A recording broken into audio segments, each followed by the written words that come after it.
72. Voilà le nombre. 72 démons que le roi Salomon a enchaînés. Mais voici ce que personne ne vous dit. Ce que les textes cachent si bien que même ceux qui les ont lus toute leur vie ne l'ont jamais remarqué. Ces 72 démons, ces forces du mal, ces puissances de l'obscurité, n'ont pas été détruits. Ils n'ont pas été bannis dans un abîme quelconque, loin du monde des vivants. Ils ont construit le temple de Dieu de leurs propres mains, chaque pierre, chaque colonne, chaque ornement en or et en argent. Le lieu le plus saint de l'histoire, le lieu que les fidèles de 3 religions touchent encore aujourd'hui, a été édifié par des forces que le monde entier appelle maléfiques. Comment est-ce possible? Et pourquoi cela est-il vital pour votre vie ce soir? Je m'appelle Tafsir. Et si vous me regardez depuis quelques semaines, vous savez que je passe ma vie entre 2 mondes. Les textes anciens que j'ai étudiés pendant 40 ans, et la sagesse que ma grand-mère portait dans son corps, sans jamais avoir ouvert un seul manuscrit. Ce soir, je vais vous parler de quelque chose que j'ai découvert dans une chambre d'hôtel à Istanbul, il y a une 20aine d'années. Quelque chose qu'un vieil homme avait dans sa poche depuis 3 générations, sans savoir exactement ce que c'était, sans pouvoir l'expliquer, sans l'avoir appris dans un livre. Mais je dois commencer par le début, par le paradoxe le plus troublant de tout le corpus salomonique. Des démons qui construisent un temple sacré. Pour comprendre comment Salomon a enchaîné 72 démons, il faut d'abord comprendre ce qu'était son outil. L'archange Michel, l'archange du combat céleste, est descendu et a remis à Salomon un anneau d'or, gravé d'un sceau, un pentagramme portant le nom de Dieu. Pas un bijou, pas un symbole, un instrument d'autorité. Le testament de Salomon, rédigé entre le 1er et le 3e siècle après Jésus-Christ en grec, à partir de traditions bien plus anciennes, raconte comment Salomon a utilisé cet anneau pour la première fois. Un jeune serviteur travaillait sur le chantier de construction du temple. Un démon, Ornias, démon de la nuit, venait chaque soir lui sucer la vie par le pouce. Le garçon dépérissait. Personne ne comprenait pourquoi. Salomon apprit la vérité.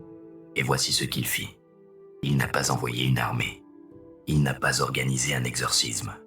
Il a remis l'anneau au garçon et lui a dit « Ce soir, quand le démon viendra, jette-lui l'anneau sur la poitrine en prononçant le nom. » Le garçon obéit. L'anneau toucha Ornias. Le sceau du nom divin se grava sur lui. Et Ornias, enchaîné par l'autorité divine, sut contraint d'obéir. Salomon ne lui ordonna pas de partir. Il lui ordonna de faire quelque chose de bien plus étonnant. Il lui ordonna de capturer Béelzébul, le prince des démons, le chef de toutes les puissances obscures. Ornias obéit. Béelzébul comparut devant Salomon. Et par Béelzébul, enchaîné à son tour, tous les autres tombèrent, un à un, 72. Mais voici la révélation que j'ai mise des années à comprendre. Le mécanisme d'enchaînement de Salomon n'était pas magique. C'était de l'autorité. Une autorité déléguée par Dieu, transmise à travers un vecteur, l'anneau, mais qui ne résidait pas dans l'anneau lui-même. Je vous le prouverai par un fait que le Talmud rapporte. Traité Gittim, folio 68a. À un moment de sa vie, le démon Asmodée réussit à voler l'anneau de Salomon. Il le jeta à la mer. Et il régna à la place de Salomon pendant 40 jours, sous les traits du roi. Pendant 40 jours, Asmodée avait l'anneau. Et il n'a pas pu délier un seul des 72 démons enchaînés. Pas un seul.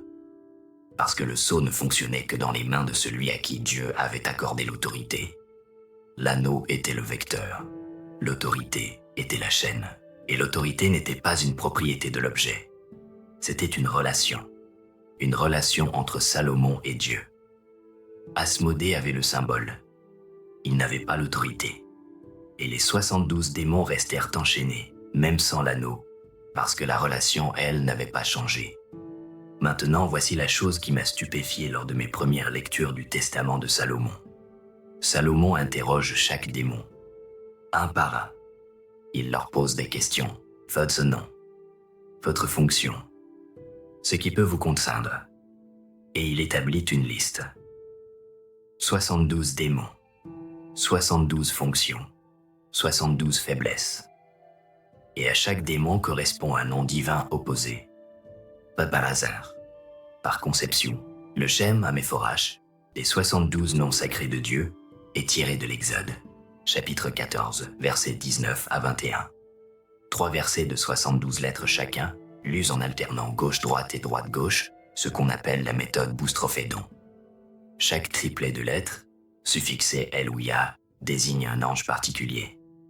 72 noms divins, 72 anges, 72 démons. Ce n'est pas une coïncidence numérique, c'est le mécanisme. Chaque démon est l'ombre inversée d'un nom de Dieu. La version corrompue, la version tordue, la version qui prend ce qui devrait être une force du bien et la retourne contre les vivants. Et pour enchaîner chaque ombre, Salomon invoquait la lumière correspondante, le nom divin opposé, précis, personnalisé, exact. Ce n'est pas de la magie générale, c'est de la chirurgie spirituelle. Et maintenant, le paradoxe central, celui que j'ai mis du temps à oser formuler à haute voix. Pourquoi le temple de Dieu a-t-il été construit par des démons? Le testament de Salomon, dans ses chapitres 22 à 26, est extraordinairement précis. Le démon Éphipas, soumis au vent du sud, soulève la pierre angulaire du temple, une pierre si massive que les hommes ne pouvaient pas la déplacer. Éphipas la soulève seul, d'autres démons portent l'eau sur le chantier, taillent les blocs de pierre, font de l'or et l'argent pour les ornements, creusent les fondations, sculptent les colonnes, et le Coran confirme cette vérité que certains préfèrent ignorer. Sourate Sad, versets 37 et 38. Nous lui avons soumis les démons, parmi les bâtisseurs et les plongeurs, et d'autres enchaînés dans les fers. Bâtisseurs. Les démons étaient des bâtisseurs. Les fondations du temple, les fondations de la maison de Dieu, ont été posées par des forces que le monde entier appelle maléfiques. Pourquoi? Voici ce que j'ai compris après des années à tourner autour de cette question. L'autorité divine ne détruit pas le mal. Elle le met au service du bien. Ce n'est pas une récompense accordée aux démons. Ce n'est pas une réconciliation. C'est une transformation de leur énergie, destructrice par nature, en force constructive par l'imposition de l'autorité divine. Le feu brûle tout sur son passage, mais sous l'autorité du forgeron, ils font le métal et créent des outils. La même énergie, la même puissance, orientée différemment par celui qui a l'autorité. Chaque pierre que les pèlerins touchent encore aujourd'hui au mur occidental de Jérusalem, ce mur qui fait pleurer des millions de personnes, a été posé par un démon enchaîné. Le lieu saint a été bâti par l'autorité divine, agissant à travers les puissances du mal. Et cela change tout ce que vous croyez savoir sur la nature du mal dans votre propre vie. Je veux vous parler d'une découverte académique que peu de gens connaissent et qui m'a bouleversé. Les chercheurs qui ont étudié le testament de Salomon ont remarqué quelque chose d'étrange. 36 des 72 démons correspondent exactement aux décans. Les décans sont des divisions astronomiques égyptiennes. L'Égypte ancienne découpait le ciel en 36 zones de 10 degrés chacune. Chaque décan gouvernait une période de l'année, des maladies particulières, des afflictions spécifiques du corps. Le testament de Salomon est donc un traité syncrétique, judéo-gréco-égyptien. Il n'est pas seulement un texte religieux, c'est aussi un traité astronomique. Cela signifie que Salomon n'enchaînait pas seulement des esprits errants, il enchaînait des forces cosmiques, des puissances qui gouvernent des pans entiers de la réalité. Les maladies, les saisons, les cycles du corps humain, ce démon de la fièvre, Salomon savait quel nom divin l'opposait. Ce démon de la paralysie, Salomon savait quelle lumière le dissipait. Cela signifie que quand vous invoquez l'autorité divine contre votre affliction précise, vous ne faites pas appel à une force générale et vague. Vous retournez le décan correspondant. Vous retournez une force cosmique. Laissez-moi vous raconter ce qui s'est passé à Istanbul. C'était autour de l'année 2005 ou 2006. J'étais en séjour de recherche en Turquie. Je travaillais à la bibliothèque Süleymaniye, une des plus grandes bibliothèques de manuscrits islamiques au monde, installée dans un quartier ancien d'Istanbul, dans une mosquée du XVIe siècle. Je consultais des manuscrits ottomans tardifs, des textes de théologie comparée qui avaient voyagé depuis l'Est jusqu'en Anatolie, des textes que personne ne lit parce que personne ne les cherche. Un après-midi, j'étudiais les noms divins, les 99 attributs d'Allah dans la tradition islamique et les 72 noms du Shem HaMeforash dans la tradition hébraïque. Je cherchais les correspondances, les points de contact entre deux traditions qui se méfient l'une de l'autre mais qui, dans leurs textes mystiques, parlent parfois exactement de la même chose. Un vieux gardien de la bibliothèque, un homme d'environ 80 ans, calligraphe retraité, toujours présent mais jamais intrusif, remarqua que je lisais sur les noms divins. Il s'approcha. Sans un mot, il sortit de la poche de sa veste un feuillet plié et usé comme quelque chose qu'on a plié et déplié des centaines de fois, jauni par les années, fragile au bord. Il le posait sur ma table, je le dépliais. C'était un carré de papier. Sur ce papier, 72 noms en arabe calligraphiés en spirale. Une spirale qui partait du centre et s'élargissait vers les bords. Chaque nom écrit avec une précision méticuleuse, la main d'un maître calligraphe. Je regardais le vieil homme. Il dit simplement « Mon père me l'a donné, son père lui a donné. On ne sait plus qui l'a écrit le premier. » Je lui demandai à quoi ça servait. Il haussa les épaules. Ce geste lent, patient, des gens qui ont depuis longtemps cessé de s'étonner de l'ignorance des autres. Et il dit « À rien si tu ne sais pas pourquoi. À tout, si tu comprends que chaque nom est une clé. » Puis il prit le feuillet, le replia soigneusement et le remit dans sa poche. Et il retourna à son poste comme si rien ne s'était passé. Je suis rentré ce soir-là à mon hôtel. Un hôtel modeste, dans un quartier à 10 minutes à pied de la bibliothèque. Vue sur une cour intérieure. Une petite table de travail. J'ai ouvert le testament de Salomon. Et j'ai recommencé à compter. 72 démons. J'ai ouvert l'Exode en hébreu. Chapitre 14, versets 19 à 21. J'ai compté les lettres des 3 versets. 72 lettres dans chaque verset. J'ai sorti une feuille. J'ai dressé 2 colonnes. 72 noms divins. 72 démons. Et j'ai commencé à aligner. Un nom divin. Un ange. Un démon opposé. La chaîne complète.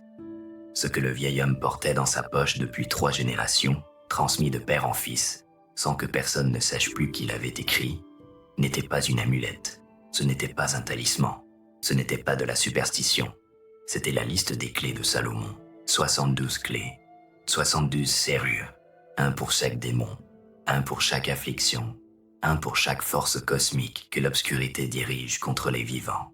Et son père l'avait gardé, et son grand-père l'avait gardé, sans pouvoir expliquer pourquoi, exactement, mais en sachant, avec la certitude tranquille des gens qui ont vu la vérité d'une chose, même sans pouvoir la démontrer, que cela valait la peine d'être gardé.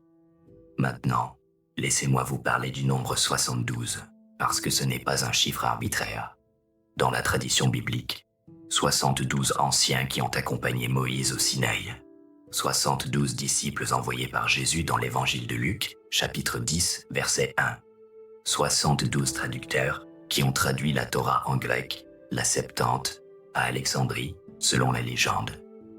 Dans la tradition mystique juive, 72 noms divins, 72 anges du Shem HaMeforash. Dans la tradition islamique, 72, présent comme nombre de perfection dans de nombreux contextes de la littérature hadithique. Ce n'est pas une coïncidence. 72 est le nombre de la complétude divine dans toutes les traditions abrahamiques. Et que Salomon enchaîne exactement 72 démons n'est pas un détail symbolique. C'est une déclaration. Chaque recoin du mal, chaque type d'obscurité, chaque puissance hostile, chaque force qui se retourne contre les vivants, a un nom divin opposé. L'obscurité ne gagne pas parce qu'elle est plus forte. Elle gagne parce que les gens ne savent pas quel nom invoquer pour l'arrêter. Salomon savait. Il avait la liste. Et ce soir, je vais vous donner le principe. Pas la liste entière, elle prendrait des heures. Mais le principe, la mécanique, celle que vous pouvez appliquer ce soir dans votre propre maison. Voici l'action pratique, celle que Salomon utilisait. Adaptée à votre vie ce soir. Première étape, nommer à voix haute. Salomon ne supposait pas quel démon affligeait son serviteur. Il le savait. Il demandait le nom. Il forçait la révélation. Vous aussi, vous devez nommer ce qui vous afflige, aveuglement, précisément. Ne dites pas simplement « j'ai des problèmes », dites-le précisément. Il y a dans cette maison une force de mensonge qui divise ma famille, ou il y a une force de fatigue qui dévore mon énergie sans raison médicale, ou il y a une force de peur qui me réveille la nuit et me paralyse dans mes décisions. Nommez-le, à voix haute, seul dans une pièce si vous le souhaitez, mais à voix haute. Salomon nommait chaque démon avant de l'enchaîner, pas après. Avant, le nommer, c'est déjà lui retirer une partie de son pouvoir. Ce qui n'a pas de nom vit dans le flou. Ce qui reçoit un nom entre dans le territoire de l'autorité. Deuxième étape, invoquer l'opposé divin.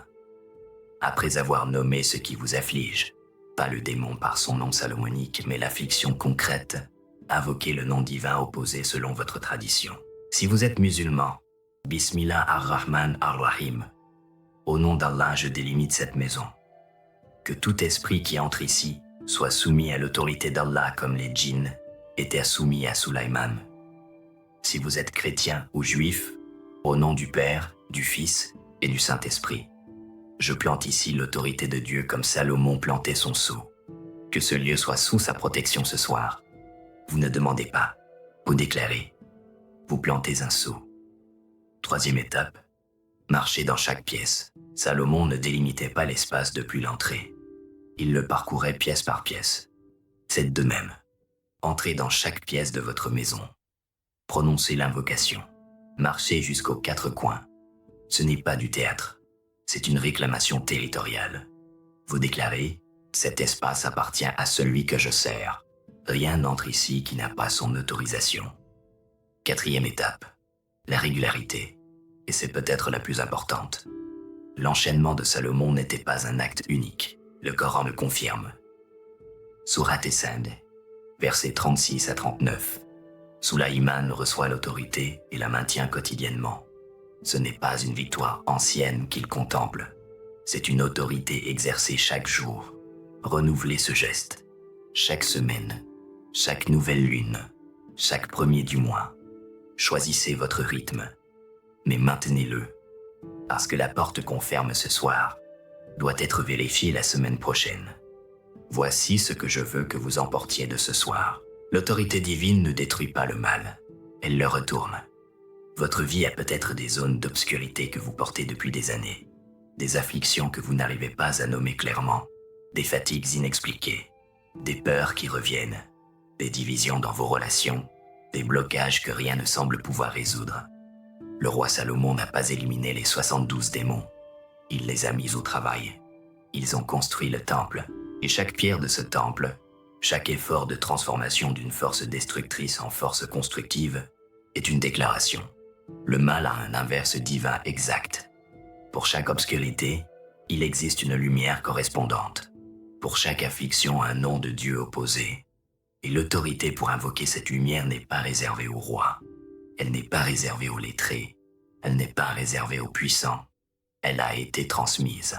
C'est pour cela que le vieil calligraphe d'Istanbul la portait dans sa poche depuis 3 générations. Sans les mots pour l'expliquer, mais avec la certitude profonde que chaque nom était une clé. 72 clés, 72 serrures. Et l'autorité qui les tient toutes. Elle ne s'est pas éteinte avec Salomon. Elle n'a jamais cessé d'être disponible. Elle attend simplement que vous compreniez comment l'invoquer. Ce soir, avant de dormir, faites ce geste simple. Identifiez une affliction précise dans votre vie. Une seule, la plus présente en ce moment. Entrez dans la pièce principale de votre maison. Nommez-la à voix haute. Puis dites, selon votre tradition, les mots de l'autorité divine opposée. Et marchez dans au moins une pièce avec cette intention. Pas parce que vous avez peur, pas par superstition, parce que vous avez compris ce que Salomon avait compris. L'obscurité ne fait pas peur à l'autorité. Elle lui obéit. Et vous portez, dans votre foi, dans votre tradition, dans les prières que vos ancêtres vous ont transmises, une parcelle de cette autorité. Elle vous a été donnée avant que vous ne sachiez la réclamer. Il ne vous reste qu'à l'exercer. Si ce que vous avez entendu ce soir vous a touché, Si vous avez reconnu dans ce paradoxe du temple bâti par des démons quelque chose qui change votre façon de voir votre propre vie, partagez cette vidéo avec quelqu'un que vous aimez, pas pour l'effrayer, pour lui donner le nom de ce qui est possible. Et abonnez-vous à cette chaîne.